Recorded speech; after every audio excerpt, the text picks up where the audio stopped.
Petty News is real live, local, and shade making. Now, we're going to talk about that superiority part right there after I explain the part of where you're talking about monopoly. Let's talk about monopoly. There was a black woman on YouTube who broke it down, but I want to go into detail more about it. America's been a country for 467 years, or 68. I'm not sure exactly on my math. Now, big business is America, right? That's the monopoly board, big business. Just say the pieces, right? The pieces are different cultures of people. Now, let's make people a palm coloring. The boat in this example. Now, the boat done ran around the board 200 years, right? Now, when that boat first got here, it alone.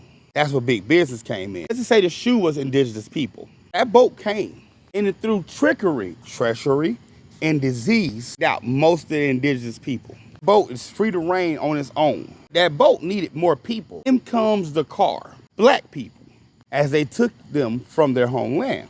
That boat just going around. Then it finally hit income tax, right? And the king and queen want their income tax. So a war happens. Now that boat is still going without any checks, any balances. Then the car becomes free.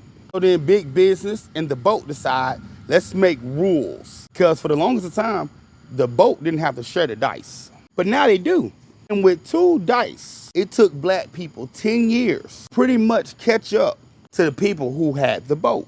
So big business, the monopoly board, shakes the board up, changes the rules. That would be black codes and things like that. Told black people they can only use 1 dice. Now, we all know in Monopoly, if you got 2 dice, you can roll double, so you get to go a little bit further than everybody else. But with 1 dice, you can't go that far, right?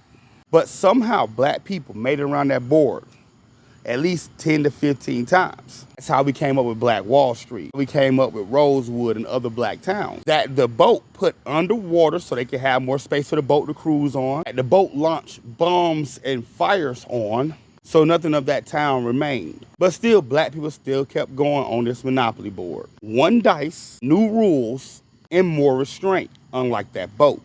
Then civil rights movement happens. They decide to give black people both dice again. Correction. They decided to give certain black people both dice. And this is where we're at now. So as far as that superiority, let's really talk about it. How can you be superior when you needed a 200 to 400 year head start to even be superior? It's easy to win the game of Monopoly if the board is rigged to your favor. How do you get people to think that the board is not rigged? By allowing a few select black people to rise above what the board allow other black people to rise to. Just so people can say, it's not an uneven board. We're all playing with the same playing field, when actually it's never been an even board ever.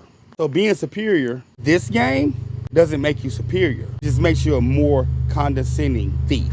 Superiority isn't gained, it's earned. Just because you have the head start, don't make you the shiznit. But hold our McNuggets. Peace.